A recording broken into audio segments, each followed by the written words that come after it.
নাই মই নথৈ সুখী হৈছোঁ যে বিশেষকৈ আজিৰ তাৰিখত ৰাভা হাছং ছাত্ৰ সাহিত্য পৰিষদ দুধনৈ সাংস্কৃতিক কেন্দ্ৰ আৰু আমাৰ ভাৰতীয় সংগীত বিদ্যালয়ৰ সহযোগত ইয়াতে সত্ৰীয়া নৃত্যৰ কৰ্মশালাৰ আয়োজন হৈছে। আজিৰ পৰা হয়তো 31 বছৰ আগত 1994 যেতিয়া প্ৰথম আমি সত্ৰীয়া নৃত্যৰ প্ৰশিক্ষণৰ ব্যৱস্থা কৰিছিলোঁ, হয়তো সেইটো সূচনা হৈছে যে সত্ৰীয়া নৃত্য কি। দুধনৈ সাংস্কৃতিক কেন্দ্ৰত মানে ৰেগুলাৰলি নিয়মীয়া এজন সত্ৰীয়া সংস্কৃতিৰ প্ৰশিক্ষক ইয়াত নিযুক্তি আছিলে। যিজন সত্ৰীয়া নৃত্যৰ প্ৰশিক্ষকে ইয়াত কণ্টিনিউ বোধহয় আমি 4-5 বছৰ একেলগে সত্ৰীয়া নৃত্যৰ প্ৰশিক্ষণ কৰিছিলোঁ। কিন্তু দেখা গ'ল যে আমাৰ ইয়াত অভাৱ কিছুমান আছে, যিবোৰ অভাৱে আমাক এই দিশটোত আগবঢ়াই লৈ যোৱাত অসুবিধাৰ সৃষ্টি কৰিছে। সেইটো মেইন মানে মুখ্যতঃ তাৰ কাৰণ হ'ল বাদ্যযন্ত্ৰ। ইয়াত আজিলৈকে খোল বাদকৰ আমি সৃষ্টি হোৱা নেদেখিলোঁ। বৰগীত গাবৰ কাৰণে মানুহ আগবাঢ়ি নাহিল নতুন প্ৰজন্মৰ ল'ৰা ছোৱালী, যিটো কাৰণত সত্ৰীয়া নৃত্যত ইয়াত মানে সামগ্ৰিকভাৱে এটা বিশেষত্ব লাভ কৰিবলৈ সক্ষম নহ'ল। গতিকে নৱপ্ৰজন্মৰ মাজত যেতিয়া আমি দুধনৈ সাংস্কৃতিক কেন্দ্ৰৰ সৌজন্যত সত্ৰীয়া নৃত্যৰ প্ৰশিক্ষণ আৰম্ভ কৰিছিলোঁ, খল বাদ্যৰো ব্যৱস্থা আমি কৰিছিলোঁ।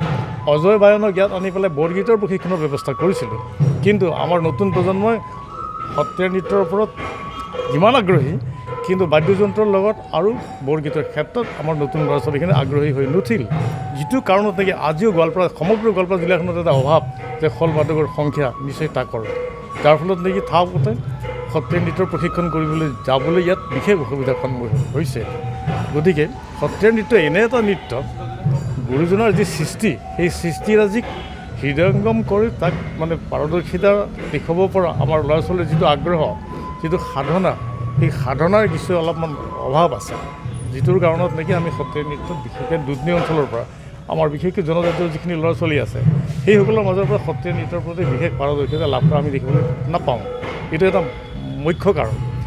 যেতিয়া অসম চৰকাৰৰ সাংস্কৃতিক কেন্দ্ৰত যেতিয়া এজন নিযুক্তি দিয়া হৈছিলে প্ৰশিক্ষক হিচাপে মানে স্থায়ীভাৱে, তৎসত্ত্বেও সত্ৰীয়া নৃত্য ইয়াতে বিশেষভাৱে মানে পাৰদৰ্শিতা দিশৰ ল'ৰা ছোৱালী আমি দেখিবলৈ নাপালোঁ। কিন্তু তাৰ বাহিৰেও কিন্তু সত্ৰীয়া নৃত্যৰ এটা প্ৰশিক্ষণ কেন্দ্ৰ বা মানে স্কুল বিদ্যালয় ইয়াত স্থাপন হৈছে।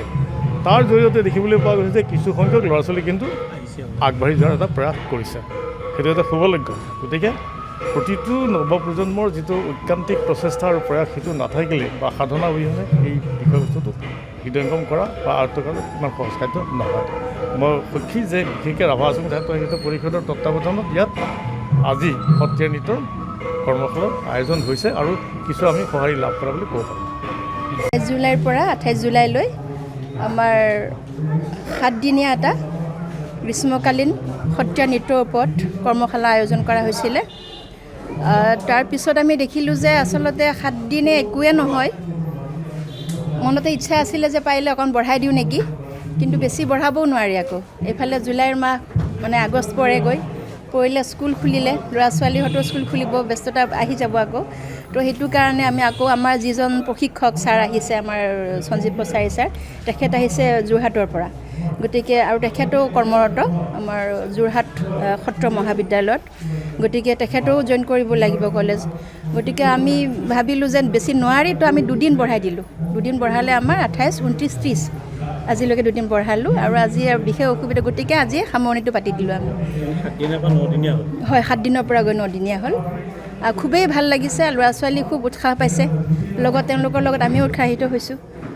ৰাভা হাছং পৰিষদে অৰ্থ সাহায্য দিয়ে। হয় হয় হয় হয় হয় মেইনলি তেওঁলোকে ৰাভা সাহিত্য সাহিত্য পৰিষদৰ আৰ্থিক সাহায্য আৰু আমাৰ দুধনৈ সাংস্কৃতিক কেন্দ্ৰৰ উদ্যোগত আমাৰ যি দুধনৈৰ ভাৰতীয় সংগীত বিদ্যালয়, তেওঁলোকে আয়োজন কৰিছে। আচলতে আমিতো নিজে অকলে কৰিব নোৱাৰোঁ, গতিকে তেওঁলোকৰ সহায় লোৱা হৈছে।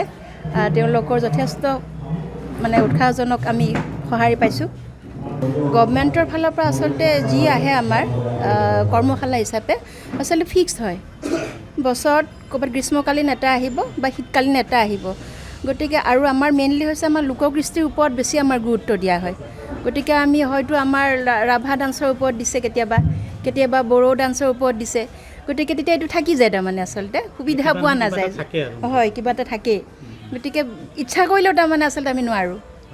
কিন্তু এইটো ক্ষেত্ৰত মই এই চেগতে আকৌ এটা হেৰি ক'ম যে আমাৰ গভমেণ্টৰ ফালৰ পৰা মাননীয় মুখ্যমন্ত্ৰী মহোদয়ৰ যি তৎপৰতাত তেওঁ LAC ৱাইজ মানে দুটাকৈ হেৰি আমাৰ ৱৰ্কশ্বপ পাতিবলৈ সুযোগ দিছে প্ৰত্যেক ডিষ্ট্ৰিক্টতে। গতিকে সেইটো এটা খুবেই উৎসাহজনক মানে পদক্ষেপ। আমি তেওঁ এই চেগতে ধন্যবাদ জনাইছোঁ। খুব ভাল লাগিছে। আমি সিফালেও কৰি আছোঁ কাম আৰু লগতে এইটোও চলাই নিছোঁ এনেকৈ। হয়, ৰাভা হাছাং পৰিষদৰ আৰ্থ সাহায্যত আৰু অসম সাংস্কৃতিক পৰিক্ৰমা বিভাগৰ অধীনত আপোনাৰ ইয়াতে 7 দিনীয়া কৰ্মশালা এটা হৈ গ'ল, সত্ৰীয়া সংস্কৃতি সত্ৰীয়া নৃত্যৰ কৰ্মশালা। মই প্ৰশিক্ষক হিচাপে আহিছিলোঁ আৰু 7 দিন দুধনৈবাসী ৰাইজৰ মাজত থাকি এটা কথা অনুভৱ হ'ল যে ৰাভা সংস্কৃতিৰ উত্তৰণৰ কাৰণে বা আমাৰ অসমীয়া সংস্কৃতিৰ বৰঘৰটো চহকী হ'বৰ কাৰণে আৰু সাংস্কৃতিক বিশ্বমানৱত প্ৰতিষ্ঠা কৰাৰ কাৰণে ৰাভা হাছাঙত এখন সংগীত মহাবিদ্যালয়ৰ প্ৰয়োজন মই বৰকৈ অনুভৱ কৰিলোঁ। আৰু সেই মহাবিদ্যালয়খন আমাৰ অমৃত সন্তান, ৰাভাসকলৰ অমৃত সন্তান শ্ৰদ্ধাৰ কলাগুৰু বিষ্ণুপ্ৰসাদ ৰাভাদেৱৰ নামতেই এখন সংগীত মহাবিদ্যালয় ইয়াত স্থাপন হওক, তাৰ বাবে মই আজি ৰাজহুৱাকৈ ৰাভা হাছাং পৰিষদৰ মুখ্য কাৰ্যবাহী সদস্য মহোদয়লৈ এখন পত্ৰ প্ৰেৰণ কৰিছোঁ। গতিকে আশা কৰোঁ তেখেতে এই পত্ৰখন গ্ৰহণযোগ্যতা স্বীকাৰ কৰিব আৰু ৰাভা সংস্কৃতিৰ উত্তৰণৰ ক্ষেত্ৰত তেখেতে যথেষ্টখিনি কাম কৰিছে আৰু কৰি থাকিব। আৰু আমি যিজন বিষ্ণু ৰাভাক এতিয়াও চিনি পোৱা নাই সেইজনক তেখেতৰ আদৰ্শ তেখেতৰ দৰ্শন প্ৰতিষ্ঠা কৰাৰ মানসেৰে আৰু আটাইতকৈ ডাঙৰ কথাটো অসমত এতিয়ালৈকে বিষ্ণু ৰাভাৰ নামত বিশেষ উল্লেখযোগ্য বিশেষ ধৰণৰ একো হোৱা নাই। গতিকে মই ৰাভা হাছাঙক বিশেষভাৱে অনুৰোধ জনাইছোঁ, যেনেকৈ বড়োলেণ্ড চুক্তিৰ অধীনত কোকৰাঝাৰত এখন সংগীত মহাবিদ্যালয় হ'ল, ঠিক তেনেকৈ ৰাভা হাছাঙৰ তত্বাৱধানত বা ৰাভা হাছাঙৰ উদ্যোগতো এখন সংগীত মহাবিদ্যালয় নতুবা সাংস্কৃতিক মহাবিদ্যালয়, তাৰোপৰি বিষ্ণু ৰাভাৰ নামত এক বৃহৎ সাংস্কৃতিক প্ৰকল্প গ্ৰহণ কৰা যাওক, এয়ে মোৰ অনুৰোধ। ধন্যবাদ। যিকোনো খবৰৰ বাবে যোগাযোগ কৰক 7099017330 লগতে 7099017110 নম্বৰত।